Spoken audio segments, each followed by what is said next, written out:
All right, let's bring on John Vandermosten. He's been so gracious to come into the studio with us, Senior Biotech Analyst at Zacks Research. John, welcome to the show.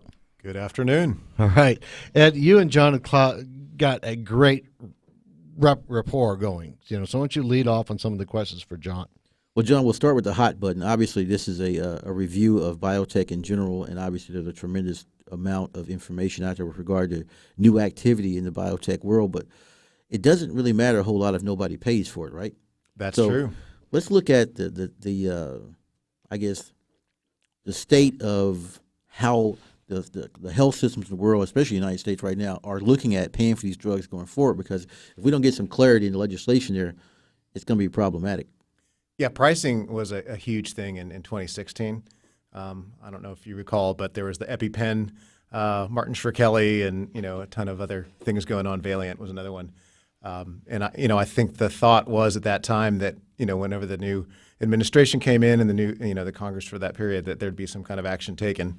And in the beginning of this year, there was some commentary from the president on that we might do something there. But in response to that, a lot of the biotech sold off because there was fear that there might be some regulation on pricing. But it never materialized. And you can kind of see when people kind of forgot about that. If you look at the biotech index performance, it kind of started to take off, I guess, a little bit after mid-year as that concern faded a little bit. Well, do you see that as a continuing activity, or do you see it something that is pretty much settled right now? There's always the next election cycle, and that's probably when it'll come up again. I think there's been some discipline in terms of pricing, and there's also don't forget there's the PBMs and the healthcare insurers that really are trying to push back on pricing too, because they have their customers as well, which is large corporations that want to purchase healthcare services as well, and that's part of the cost pie. So there are pushbacks in terms of pricing, but in terms of government action, there really hasn't been any. Well, you just brought up a really interesting can of worms there. We've seen some consolidation in the PBM area, and obviously that's going to affect pricing. Do you see it as being more for or against the pricing with those companies coming forward with new drugs in the coming year? Yeah, that's a really interesting area right now. I mean, if you recall, there were a couple of healthcare insurers that were trying to merge this year that never materialized. And then, of course, we heard about CVS and Aetna. That's still in the works, and that's more of a vertical type of merger, which may be allowed. And then also there's Amazon out there. This has been kind of the big thing. I mean, we heard them acquiring Whole Foods, and the whole retail sector sold off. So now the fear is that they may take a step into mail order pharmacy or something like that, or getting involved in the pharmaceutical business. And there's a lot of concern there. So we've seen some consolidation, I think, in response to that fear.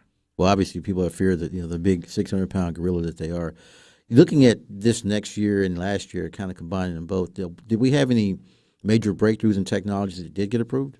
Yes, and I did mention a few of those in our previous meetings here. One of the interesting areas was CAR-T. That is cell therapy, which is definitely on the cutting edge, and it has been talked about for a while. But to see a drug in that area actually being approved, that's pretty big. So I think that is probably the highlight of the year in terms of new technology coming forth and actually ready to be used in patients with FDA approval. What about refresh us a little bit on CAR-T? Because we talked about it a lot last time, but give us a little bit of a refresher on that. Sure. From the science side of things, basically what that does is it takes the cells out of the patient's body, reformulates them in the lab, and makes them able to recognize a certain cancer cell, and then they re-inject it in the patient's body, and at that point, it's able to go out, seek out the cancer cells, and kill them. So it's a really great therapy. It's a little bit time-consuming. It's really expensive, but it does work pretty thoroughly. What about new cutting-edge biotech discoveries? Anything up on the radar? Sure. Well, again, another area that I spoke about was interference RNA. Talked about that last time. And there is a company out there, Alnylam, which is just submitted to both the FDA and the EMA its new therapy in that space. And that would be exciting as well, because the first one is always the hardest, right? And I think we've seen from the FDA with the new administration, an eagerness to approve a lot of these new therapies. So I'm pretty positive on this, in terms of that being approved. And then what should follow on after that should also be a big positive. Well, that brings up another interesting question. You mentioned the eagerness to approve. And you also mentioned Analyst, which is also a partner with Sanofi. Mm-hmm. I guess the question would be, when you introduce a new drug like that in this particular context, is it required or is it best to have a giant partner like that to help you get it through? Yeah, there's a bunch of reasons to have a large partner help you get it through. And not that Alnylam isn't rather large. I mean, I think their market cap is almost $2 billion. But when you're compared to a $20 or $30 billion company, you're a little bit smaller. But the benefit you get from combining with a big company is their sales force.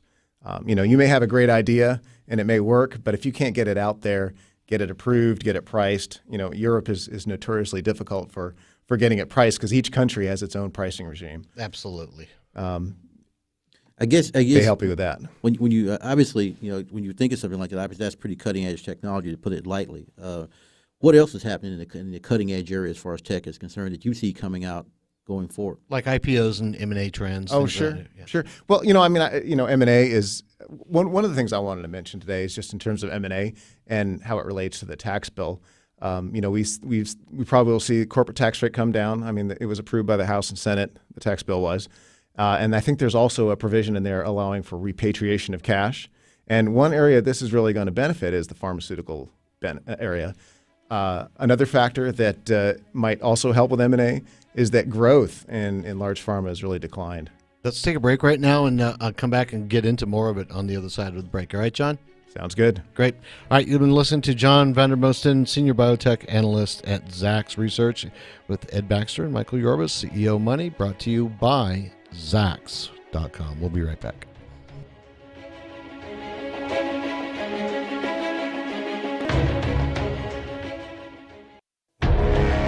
Welcome back to CEO Money and Michael Yorba with Ed Baxter, John Vandermosten, Senior Biotech Analyst with Zacks.com, Zacks Research. All right, Ed, you were on a tear here on some questions with you and John, so let me back up and you just keep going.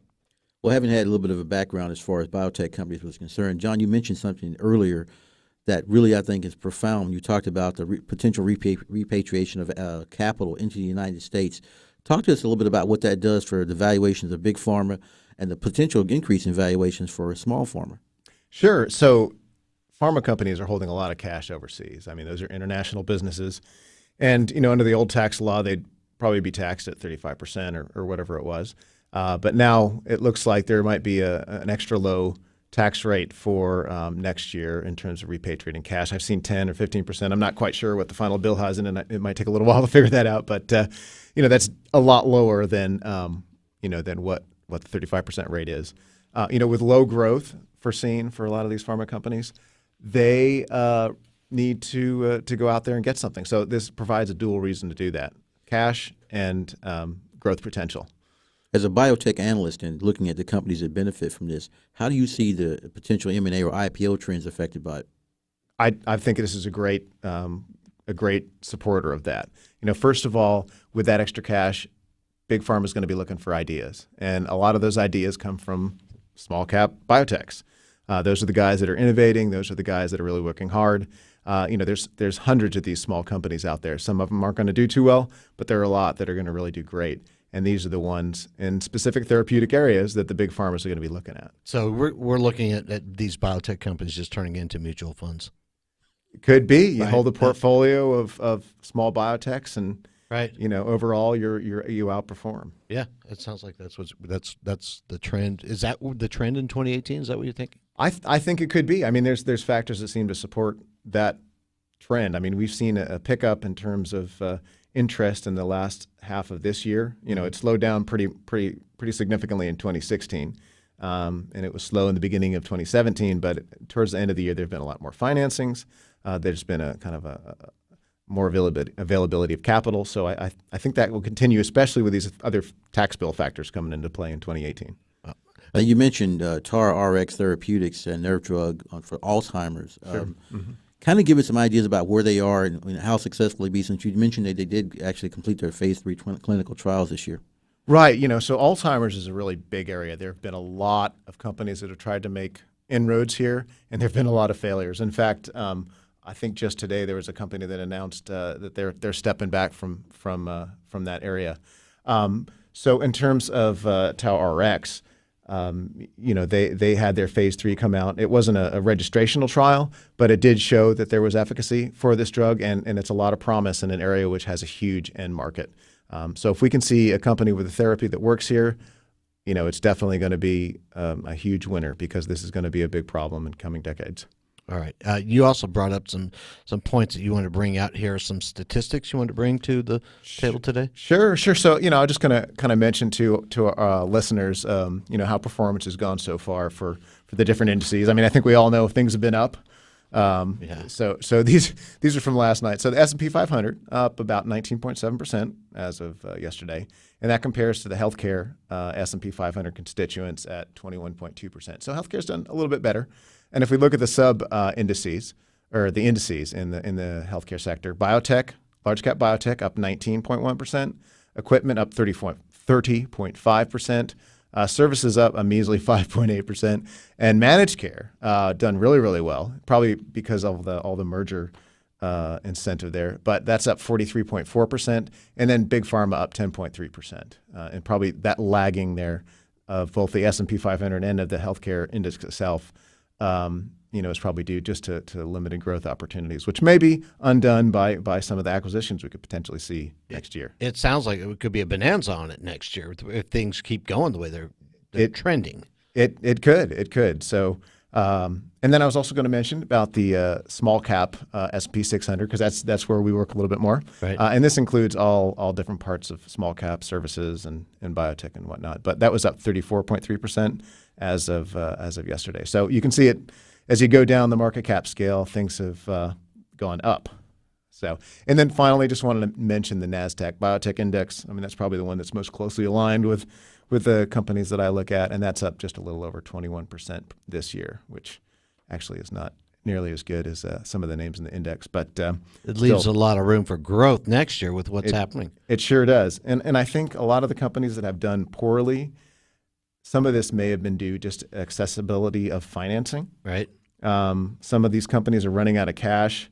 Maybe they had 3 or 4 candidates in their pipeline, but because they were running low on funds, they got rid of a couple of those, and it's kind of slowed what investors think their growth possibilities could be, right? So with extra cash and the potential of partnerships and M&A activity and additional funds, we could see some of those other programs be added back in, growth potential go up, and stock price go up too. John, thanks for being a guest on the show. You're very welcome. All right, John Vandermosten with Zacks Research, Senior Biotech Analyst.